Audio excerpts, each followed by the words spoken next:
I still remember some time ago, I used to know this guy. He was broke, skinny, short, not good looking, had dropped out of high school and didn't finish his studies, and he was the laziest and most unsuccessful person I had ever seen in my life. But somehow, he was successful with girls.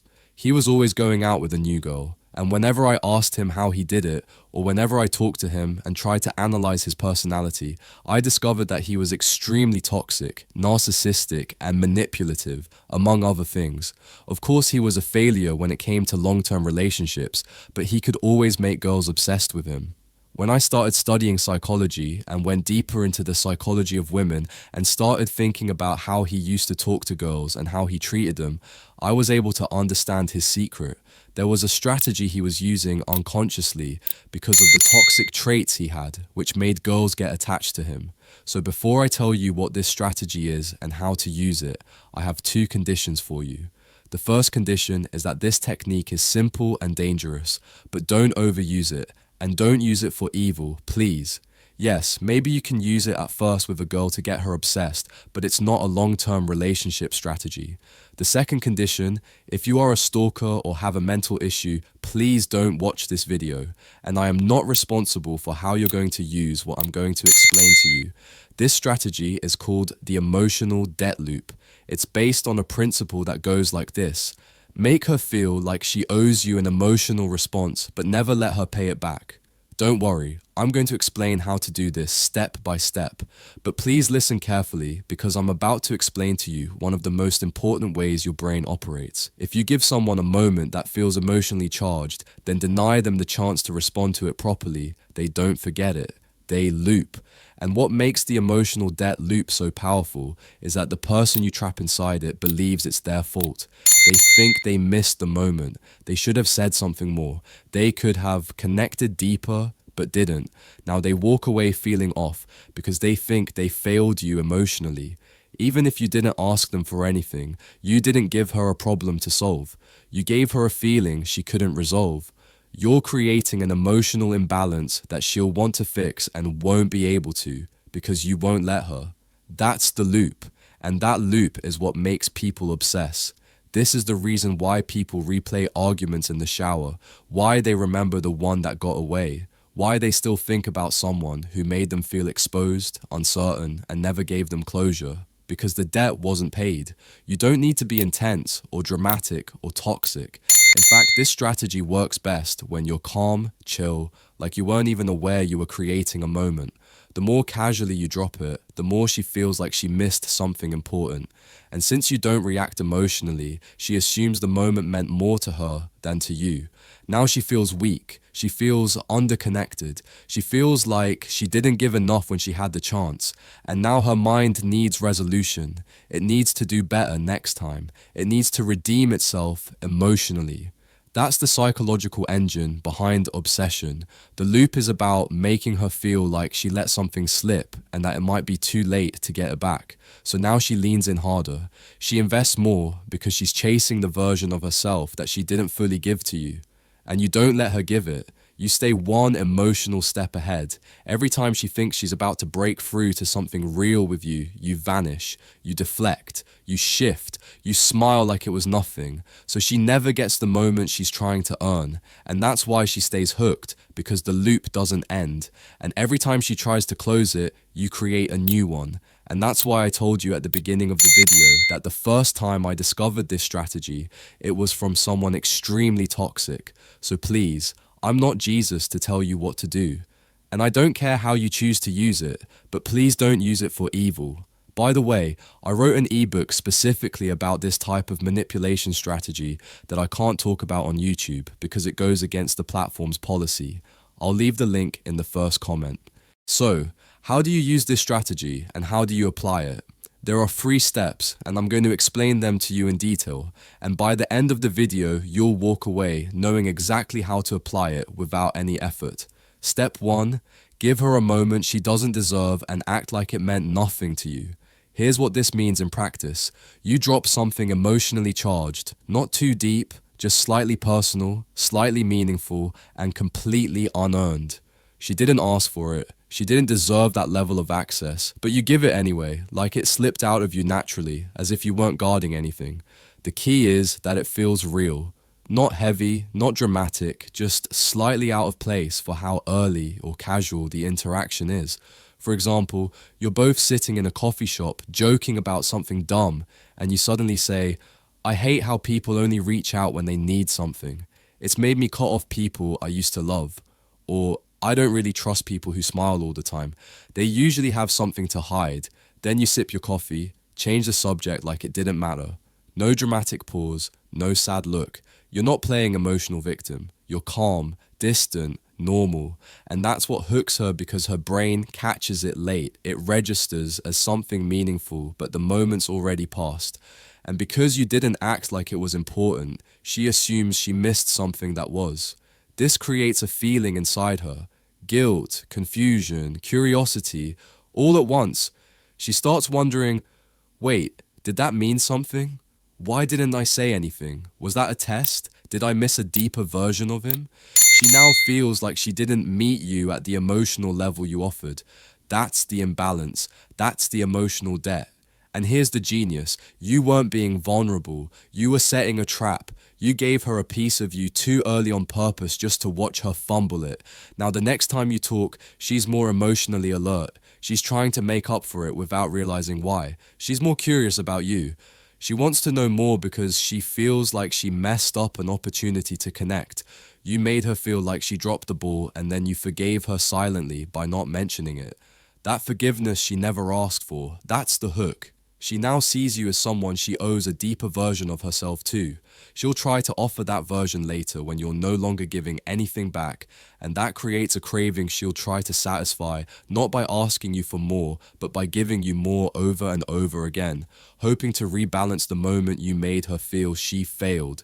In short, you handed her emotional responsibility and then disappeared like it wasn't a big deal. Step 2, let her open up, then punish her for it. This is where you flip the power. In step 1, you gave her a glimpse of your inner world and let her feel like she failed to respond. Now you let her try to make up for it, and then you punish her for finally giving you what she thinks you wanted. Here's how it works. At some point, she will start trying to rebalance the emotional scales. It might be a small personal story, it might be a confession, it might be a joke that's actually layered with insecurity. She'll offer it carefully, lightly, but you'll feel the shift. This is the first time she's giving you something slightly vulnerable. She's not doing it for fun. She's doing it because she subconsciously believes, he gave me something. I didn't show up. I don't want to miss it again. Good. That means step 1 worked. Now, here's your move. You don't meet her where she is. You stay still. You let her emotionally stretch and then leave her hanging. Example, she says something like, "Yeah, I kind of have a habit of pushing people away when they get too close. I don't know why I do it." Most guys would lean in, ask why, validate her, connect, not you. You look her in the eye and say calmly, "Yeah, you do seem like that type." No warmth, no comfort, no deeper dive. Then you look away, ask if she wants another drink. Change the topic. Let the moment die. What just happened? She opened up. You acknowledged it, but stripped it of emotional weight. You showed that you noticed but didn't care. That's the punishment. It's not cruelty, it's silence. Now her system is scrambling. She feels exposed but unseen. She gave something real and you handled it like she said the weather was nice. Here's the effect. She now regrets opening up but also wants to do it again, better. She feels slightly ashamed but wants to earn your emotional approval. She thinks, maybe it wasn't deep enough. Maybe I need to say more next time. You've now shifted her into emotional pursuit mode, not of you, but of your reaction. She's no longer trying to get to know you. She's trying to earn emotional acknowledgement she never got. This is powerful because you're not rejecting her. You didn't shut her down. You didn't insult her. You just refused to meet her at the level she reached. And because that feels unfair, her brain wants to fix it. She thinks she opened the door and you didn't walk through. That imbalance becomes hers to correct. So next time, she'll open more. She'll be more obvious, more emotionally generous. She'll try harder to get the moment right this time, but you won't let her. Not yet. You'll smile. You'll listen, but you'll stay cold where she's warm. And her obsession will grow because she keeps giving and you're not giving back. Not out of cruelty, out of control. You've made her feel like she's behind, emotionally inadequate, and the only way to get back to equilibrium is to keep offering more until you finally say, "Now I see you." But you never will, because the longer she stays in that state, the harder she chases and the deeper the loop gets. That's step 2. You didn't reject her. You let her fail quietly and gave her no way to fix it. Step 3, stack these loops and disappear. You've already made her miss emotional moments you gave her. Then you punished her when she finally opened up by giving her nothing in return. Now she's emotionally off balance in that subtle, anxious confusion that lingers. And here's what you do next. You vanish. You disappear. No explanation, no closure, no drama, just gone. This is not ghosting. This is strategic silence after you've already created an emotional storm inside her, one she thinks she caused. She's left sitting in the emotional wreckage of those little moments. That time she didn't know how to respond to your subtle vulnerability. That time she shared something personal and you gave her nothing. That weird tension between you that never broke. That hunger to finish a conversation that felt important but went nowhere. She's left with unfinished emotional business. And that's the most psychologically powerful debt you can leave someone with. Not a fight, not rejection, but a list of, "I should have moments" playing on loop in her head. "I should have said more. I should have asked what he meant. I should have opened up sooner."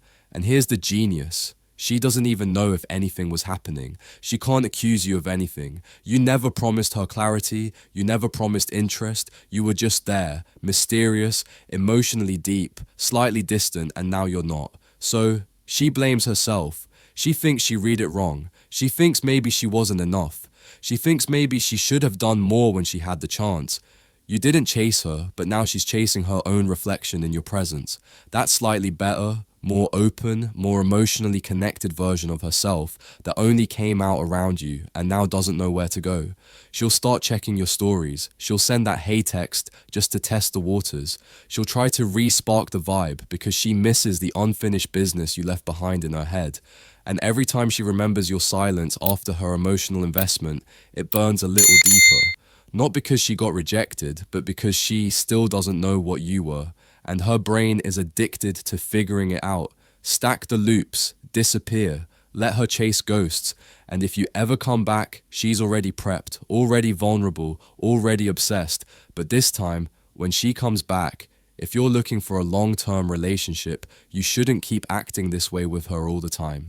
You use this strategy as the foundation, then transition into a dynamic where she is emotionally hooked, but finally rewarded, slowly, selectively, on your terms. When you reappear, her system is still wired to chase resolution. She's hungry for closure, clarity, or even just emotional justice. She wants the loop to end. She's thinking, maybe this time he'll tell me what he meant. Maybe I'll finally figure him out. Maybe this time I'll handle it better. So, when you come back, don't act like nothing happened, but don't apologize. Don't explain. You act like your absence was normal, natural. Say something like, "I was just letting life breathe a little. You good?" Or, "Some people need noise to stay connected." I like stillness. That frames you as emotionally detached. You weren't running, you were reflecting, and now you're allowing her back into your space. She won't get mad. She'll feel privileged. Why? Because she missed you. She was already in the loop. Now, when you re-engage, you give her just a taste of the emotional clarity she wanted before, but not all of it. You validate one of her past moments. You acknowledge one of the things she said before you vanished. You say something like, "I thought about something you said last time. You were right." Now her brain explodes. She's thinking, he remembered, he cared, he just didn't say it. You just closed one loop and reopened 3 more. Now she's addicted again, but now it feels like progress. And now, please listen to me carefully. Obsession doesn't survive forever, but emotional investment that's been earned through contrast can last years. You use emotional debt to start the addiction. Then you drip feed resolution just enough to make her feel like this might be going somewhere. And because of how it started, with failure, tension, and her chasing your reaction, she will value every little step she gets with you. It will feel like growth, like she tamed a wild animal, like she earned something most girls never got. And that's the illusion you want to leave her with. He never needed me, but somehow he lets me in. And this way, you'll have learned one of the most powerful strategies out there. And trust me, you won't find this anywhere else except in this video. You won't find it on Google, and you won't find it on ChatGPT. So please, all I ask from you is to hit the like button on the video. I love you. And that was Kelley Facts, and I'll see you in the next video.